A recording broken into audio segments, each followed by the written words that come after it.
जय Jagannath. Hi hello नमस्कार, this is मुक्ति एंड वेलकम टू मुक्ति biology tutorial.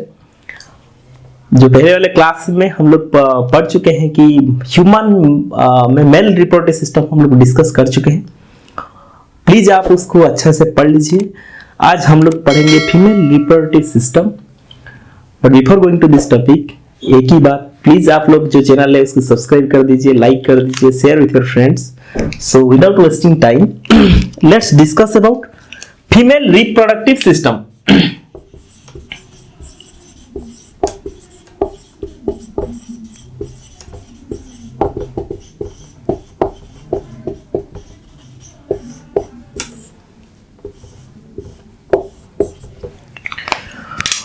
Female reproductive system अगर हम एक्सटर्नली देखेंगे, उसको इंटरनली भी देखेंगे। अगर फीमेल रिप्रोडक्टिव सिस्टम में जो इंपॉर्टेंट स्ट्रक्चर जो मुख्य भूमिका ग्रहण करता है वो है ए पेयर ऑफ ओवरीज। ये एक ओवरी है, ये एक ओवरी है, जो कि जो फीमेल में जो पेल्विक रीजन होता है, वो पेल्विक कैविटी में दो आलमंड शेप ऐसे स्ट्रक्चर रहते हैं, इसको बोलते हैं ओवरीज। ये ओवरी है, ये ओवरी है, और यही ओवरी से ही प्रोड्यूस होता है एग। हम इसको एग नहीं कह सकते हैं, एक्चुअली जो ओवरी है, ओवरी से प्रोड्यूस होता है, ये ओवरी है, और ये ओवरी से प्रोड्यूस होता है सेकेंडरी ओसाइट। सेकेंडरी ओसाइट, हम इसको एग नहीं कह सकते हैं, लेकिन जो यहां से प्रोड्यूस होता है सेकेंडरी ओसाइट ही ये ओवरी से प्रोड्यूस होता है। जैसे कि हम लोग को टेस्टिस के केस में पढ़ रहे थे कि जो टेस्टिस होता है उसको अटैचमेंट करने के लिए एक पिलो लाइक स्ट्रक्चर होते हैं, उसे हम बोलते हैं ग्यूबेर्नाकुलम। वैसे ही यहाँ पे भी कुछ स्ट्रक्चर्स होते हैं जो टेस्टिस को प्रोटेक्ट करके सॉरी ओवरी को प्रोटेक्ट करके रखते हैं। एक होता है ओवरियन लिगामेंट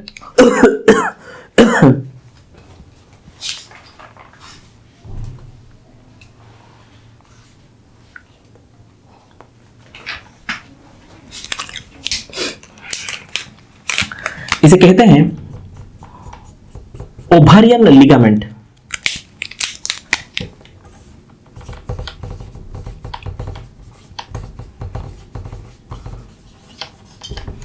ओवरियन लिगामेंट यानी जो टेस्टिस को इधर उधर ना हिल, सॉरी ओवरी जो है इधर उधर ना, बार बार मेरा दिमाग में वही टेस्टिस आ रहा है बिकॉज मेल रिप्रोडक्टिव सिस्टम हम लोग को डिस्कस कर चुके हैं। ये ओवरी होता है, और ये ओवरी से जो यहां होता है इसको बोलते हैं ओवरियन लिगामेंट, जो ये ओवरी को स्ट्रेट में रखने के लिए हेल्प करता था कि ओवरी इधर उधर मूव ना कर जाए। इसके अलावा और भी कुछ लिगामेंट्स होते हैं, इसको बोलते हैं ब्रॉड लिगामेंट। ये भी ऐसे टेस्टिस से अटैच होता है, इसको बोलते हैं ब्रॉड लिगामेंट, BRO।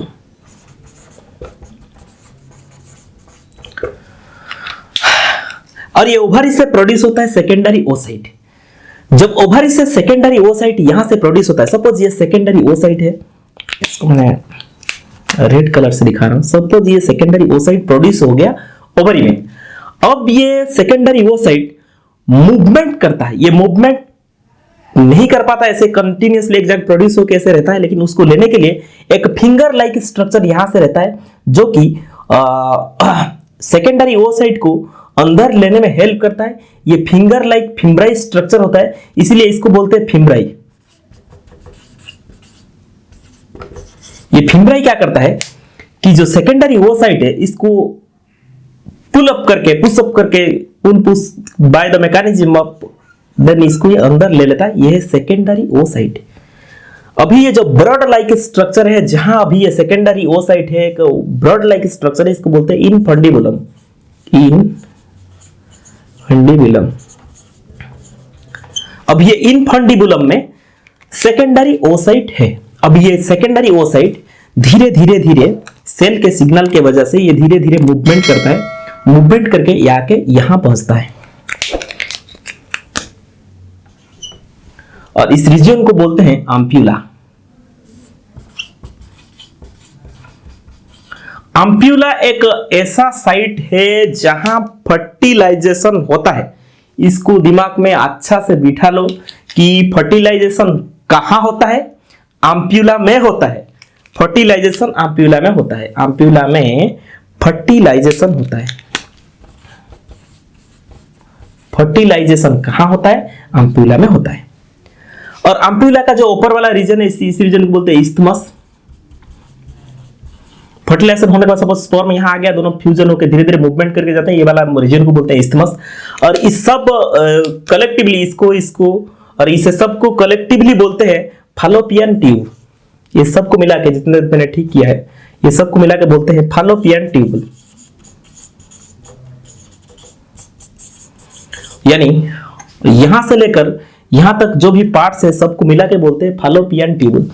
यानी सेकेंडरी ओसाइट अगर फर्टिलाइजेशन नहीं हुआ तो ये धीरे धीरे मूवमेंट करके सेकेंडरी ओसाइट आगे आता है, मूवमेंट करके धीरे धीरे आगे स्टेप बढ़ के सेकेंडरी ओसाइट मूवमेंट होता है और इसके बाद आके पहुंचता है, इसको बोलते हैं यूटेरस। यानी यही ही सेकेंडरी ओसाइट कह सकते हैं। अगर फर्टिलाइजेशन हो गया तो उसको जाइगोट बोलेंगे, अगर फर्टिलाइजेशन नहीं हुआ तो इसको सेकेंडरी ओसाइट बोलेंगे। और सेकेंडरी ओसाइट मूवमेंट करके आके पहुंचता है यूटेरस में।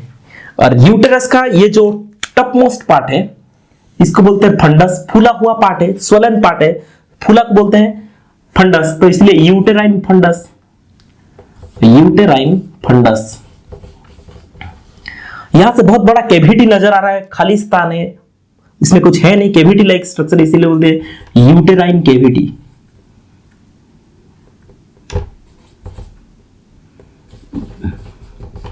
इसे बोलते हैं हम लोग यूटेराइन कैविटी। और ये वाला रीजन पूरा होल है, इसको बोलते हैं यूटेरस। यूटेरस का नॉर्मली 3 पार्ट होता है। सबसे जो आउटर पार्ट जो ब्लैक कलर का दिख रहा है इसको बोलते हैं पेरीमेट्रियम, ये यूटेरस है। यूटेरस का जो ब्लैक पार्ट मैंने यहां लिखा है ब्लैक, ये वाला रीजन है, इसको बोलते हैं पेरीमेट्रियम। ये फाइब्रस होता है, फाइबर से बना होता है नॉर्मली। उसके बाद जो पेरीमेट्रियम के अलावा जो मिडिल पर्सन होता है इसको बोलते हैं मायोमेट्रियम। जो मिडिल पार्ट है ये वाला जो मैंने ग्रीन कलर में दिखाया हूं, ये वाला ग्रीन कलर में दिखाया है, इसे बोलते हैं मायोमेट्रियम।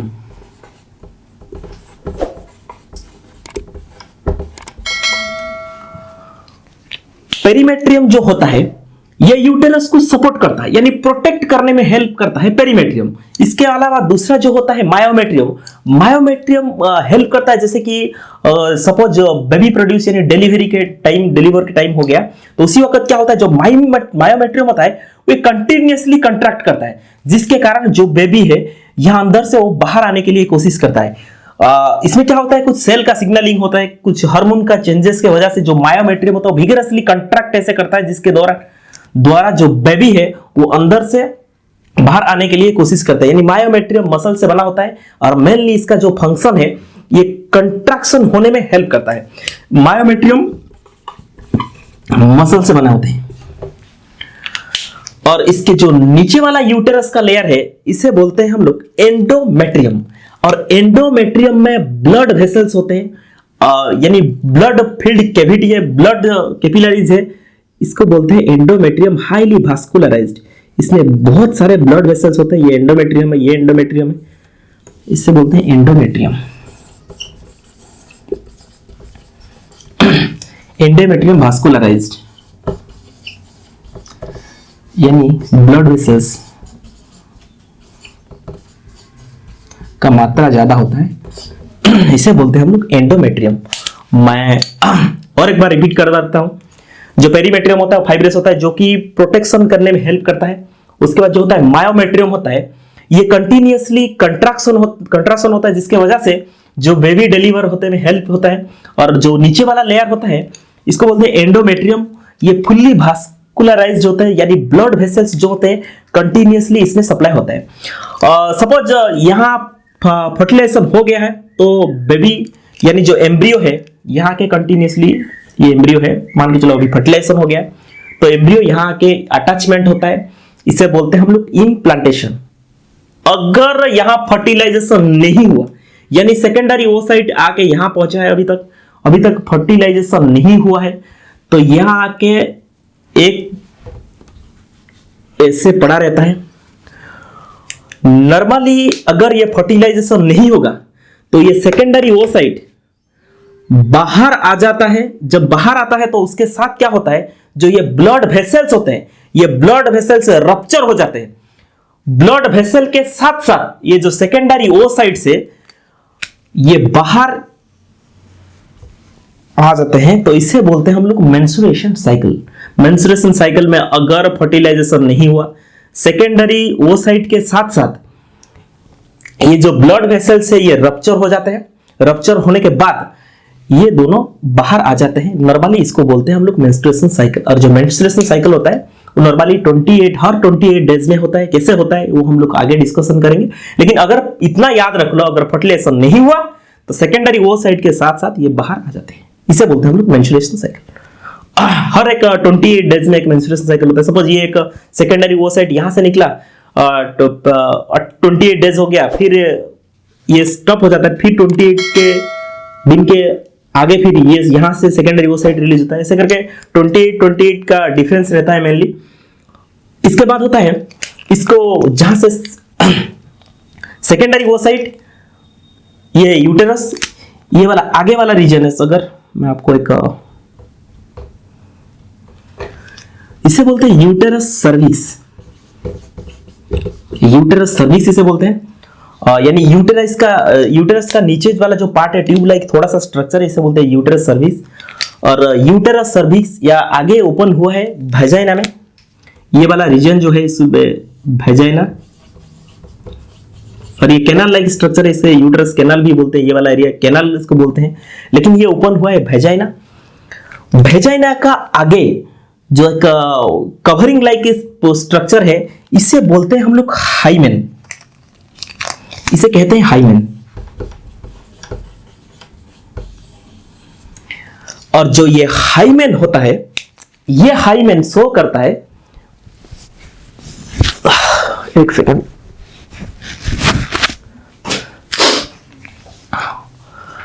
ये जो हाइमेन होता है, ये हाइमेन वर्जिनिटी शो करता है। यानी सपोज कोई भी एक फीमेल है, यानी कोई भी एक लेडी है, अगर वो किसी से सेक्स हुआ है कि नहीं हुआ है, हम लोग ये हाइमेन को देख के हम लोग पता कर सकते हैं कि अगर एक अभी सेक्सुअल इंटरकोर्स में आया है कि नहीं है। लेकिन ये गांव में इसे मानते हैं, लेकिन आज का जमाना में अगर मैं बोलूं, जो लोग को एथलेटिक्स से कंटिन्यूसली रेसलिंग करते हैं, कुछ साइकिलिंग करते हैं, साइकिलिंग और रेसलिंग करने के द्वारा ये जो हाइमेन लेयर होता है ये फट जाता है, ये टूट जाता है। ऐसा नहीं है कि ये वर्जिनिटी शो करता है, लेकिन पुराना जमाने में इसको मानते थे कि जो हाइमेन लेयर होता है ये वर्जिनिटी का सिंबल होता है, इसे हाइमेन कहते हैं। This is all about the brief introduction. So मैं आपको ये बोलूं, अगर आप प्लीज एक एक पार्ट को अच्छा से याद कर लो, क्योंकि इसी को लेके हम लोग आगे बढ़ना है। First thing, second thing, ovary से रिलीज होता है secondary oocyte, first point. Second point, fertilisation होता है वो आम्प्यूलर रीजन में होता है, और जो इम्प्लांटेशन होता है वो यहाँ होता है। और जैसे कि डिलीवर के टाइम जो मायोमेट्रियम होता है कंटिन्यूसली कंट्रैक्ट होता है, और जो हाइमेन होता है वो वर्जिनिटी का सिंबल होता है। और अगर फर्टिलाइजेशन नहीं हुआ तो ये बाहर आ जाता है। इसी के साथ साथ साथ जो ब्लड वेसल्स होते हैं ये बाहर आ जाते हैं, लेकिन जब ये ब्लड वेसल टूट जाता है तो ये बहुत पेनफुल होता है। इसीलिए जो मेंस्ट्रुएशन साइकिल में जो मेंस्ट्रुएशन होता है जस्ट 3 to 5 डेज होता है, ये बहुत पेनफुल रहता है। जो फर्स्ट 2 सेकेंड 2 दिन तक बहुत ज्यादा पेनफुल होता है, बिकॉज ऑफ ये जो ब्लड वेसल्स होते हैं ये टूट जाते हैं, ये रप्चर हो जाता है, जिसके दौरान बहुत ज्यादा पेनफुल ये होता है। हम आगे डिटेल में डिस्कशन करेंगे। और एक बात मैं बता दूं, ये जो यूटेरस है, यहां आके जो बेबी है यानी एम्ब्रियो है यहाँ ग्रो करता है। और जो गर्ल्स यानी जो फीमेल्स होते हैं, उनका जो मैच्योरिटी पावर होता है वो जन्म से जल्दी आ जाता है as compare to the boys यानी जो मेल्स होते हैं। फिर भी उनका जो सेकेंडरी ओसाइट है वो पहले से प्रोड्यूस होके रहता है, इसीलिए। लेकिन जो वो भी मतलब 11-12 साल में वो भी चाहे तो बच्चा पैदा कर सकते हैं, लेकिन ऐसा नहीं होना चाहिए, बिकॉज ये जो यूटेरस है इनके पास कैपेबिलिटी है, अभी ये बेबी प्रोड्यूस कर सकते हैं, लेकिन ये जो यूटेरस है ये प्रॉपरली डेवलप नहीं होता है। यानी जो यहाँ आके अगर बेबी डेवलपमेंट होगा तो ये प्रॉपर तरीके से डेवलपमेंट नहीं हो पाएगा। जो न्यूट्रिएंट्स है वहां ठीक से नहीं मिल पाता है। यहाँ एरिया जो होता है छोटा होता है, इसीलिए जो गवर्नमेंट होते हैं, गवर्नमेंट ने कुछ रूल्स लागू किए हैं। जो फीमेल्स होते हैं उन 18 साल के बाद अगर वो मैरिड करते हैं, किसी से शादी करते हैं, तो ये सही रहता है। बिकॉज उसी वक्त क्या होता है, जो यूटेरस होता है वो उनका जो डेवलपमेंट होता है वो प्रॉपर यानी सही तरीका से हो जाता है। इसके बाद हम अभी पढ़ेंगे ये ओवरी से सेकेंडरी ओसाइट कैसे रिलीज हुआ। इस डिटेल स्ट्रक्चर हम लोग ओवरी के बारे में पढ़ेंगे। बट थोड़ा सा अगर मैं आपको अभी जनरल नॉलेज दे रहा हूं, अभी जो एक्सटर्नल जेनिटल ट्रैक्ट है, अभी हम लोग इसका फीमेल का जो पेल्विक रीजन का अंदर यानी अंदर में क्या होता है मैं अभी डिस्कस कर चुका हूं। अभी थोड़ा सा हम लोग डिस्कशन करेंगे अभी एक्सटर्नल जेनिटल ट्रैक्ट। इसके बाद में हम लोग पढ़ेंगे जो ये ओवरी होता है, ओवरी का टीएस सेक्शन कट करके हम लोग देखेंगे। इसके बाद हम लोग पढ़ेंगे फीमेल का जो एक्सटर्नल जेनिटल ट्रैक्ट होता है, इसको बोलते हैं हम लोग को वेस्टिबल, सॉरी भल्वा बोलते हैं इसको। सपोज ये कोई भी फीमेल का जेनिटल ट्रैक्ट है, बाहर से जो दिखता है थोड़ा पॉइंटेड होके रहता है, ये इसे बोलते हैं भल्वा। फीमेल का रिप्रोडक्टिव पूरा का पूरा जो भी एक्सटर्नल जेनिटल है उसको बोलते हैं भल्वा। और जो अभी दिख रहा है ये वाला सब पार्ट है इसको बोलते हैं वेस्टिबल। और ये वेस्टिबल का अंदर दो छोटे छोटे पोर्स होते हैं। सपोज ये एक पोर है, इसको बोलते हैं यूरेथ्रा, यूरेथ्रल पोर। और छोटा सा एक पोर होता है, इस पोर को बोलते हैं हम लोग वेजाइनल ओपनिंग, इसको बोलते हैं वेजाइनल ओपनिंग।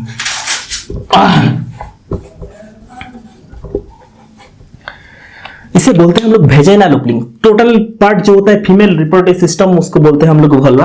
भल्वा में ये होता है वेस्टिबल, और वेस्टिबल में दो छोटे छोटे ओपनिंग होते हैं, इसको बोलते हैं यूरेथ्रल ओपनिंग, एक होता है वेजाइनल ओपनिंग। हम लोग जब मेल रिप्रोडक्शन के बारे में पढ़ रहे हैं तो हम वहां की जो पेनिस होता है वो कॉमन पाथ हो यूरिनोजेनाइटल ट्रैक्ट उसे कहते हैं, बिकॉज उसी रास्ते में यूरिन भी पास होता है और जो स्पर्म्स होते हैं वो भी पास होते हैं। लेकिन इन केस ऑफ फीमेल में अगर देखेंगे हम लोग, जो यूरेथ्रा होता है, सॉरी यूरिन जो होता है वो अलग पोर से पास हो रहा है, और जो फीमेल का जो रिप्रोडक्टिव जेनिटल ट्रैक्ट होता है, फॉर एग्जांपल उभम, सेकेंडरी ओसाइट, वो वेजाइनल ओपनिंग से पास होता है। लेकिन यहाँ अलग अलग पोर है, जबकि मेल के पास एक ही साइड से दो चीज पास होते हैं। देन नेक्स्ट, इसके बाद मेल रिप्रोडक्टिव सिस्टम में क्या होता है,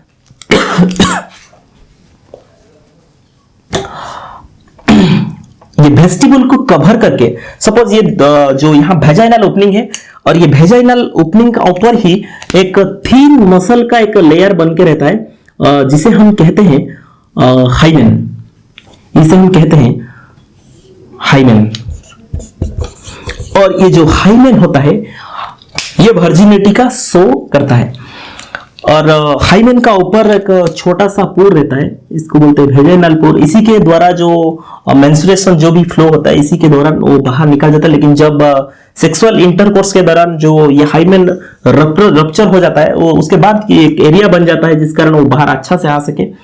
और जो इसका ऊपर क्या होता है, जब वेस्टिबल का ऊपर एक छोटा सा पेनिस लाइक स्ट्रक्चर होता है, इसे कहते हैं हम लोग क्लिटोरिस।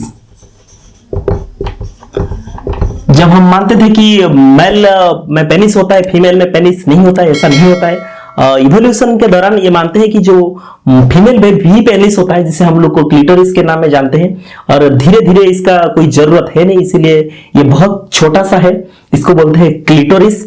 और ये वेस्टिबल को कवर करके एक छोटा सा लीप लाइक, यानी जो ओपनिंग है छोटा सा लीप लाइक एक स्ट्रक्चर होता है, जो ये वेजाइनल ओपनिंग और यूरेथ्रल ओपनिंग को कवर करके छोटा सा लीप लाइक, मैंने बोला छोटा, स्मॉल लीप लाइक, इसे बोलते हैं लाबिया माइनोरा। इसे हम बोलते हैं लाबिया माइनोरा।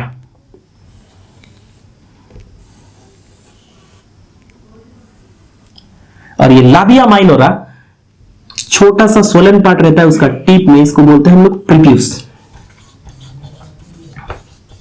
इसे बोलते हैं प्रीपियस। और ये वाला पर्सन बोलते हैं लाबिया माइनोरा।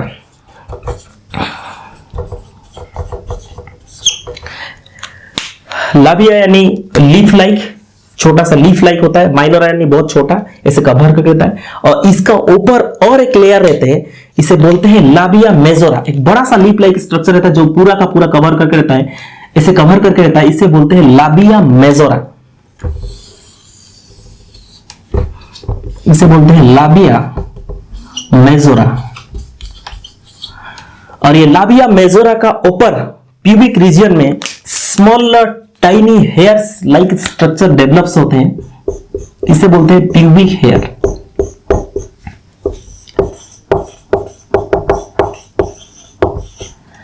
इसे कहते हैं प्यूबिक हेयर्स, जो कि लाबिया मेजोरा ऊपर जो टिप पर्सन होता है उसके मॉन्स प्यूबिस कहते हैं इसे, और मॉन्स प्यूबिक का ऊपर जो होते हैं उसको प्यूबिक हेयर के नाम में जाना जाता है। This is all about female reproductive system. Female reproductive system, इसका पीछे जो होता है इसे आनस कहते हैं, इसे आनस कहते हैं। This is all about external genital tract of female reproductive system. In the next class will discuss about कि जो सेकेंडरी ओसाइट्स होते हैं वो कैसे प्रोड्यूस होते हैं इन केस ऑफ फीमेल। यानी हम लोग इन द नेक्स्ट क्लास में हम लोग क्या करेंगे, जो ओवरी है, ओवरी का टीएस सेक्शन हम लोग कट करेंगे। But before going to this topic, मैं आपको ये बोलना चाहता हूं कि जो जो भी पार्ट्स है इसको आप अच्छा से याद कर लीजिए, बिकॉज यही आगे यूटिलाइज होगा। इसलिए मैं अभी आज क्लास को यहीं से खत्म कर रहा हूं। सो प्लीज आपको रिक्वेस्ट है मेरा कि जो जो भी पार्ट्स मैं अभी पढ़ा रहा हूं इसको अच्छा से याद कर लीजिए, जो जो मेन पॉइंट बताए उसको भी याद कर लीजिए। आगे मजा आएगा आपको पढ़ने में। ये रिप्रोडक्शन हम आगे कंटिन्यू करेंगे with transverse section of ovary. Thank you.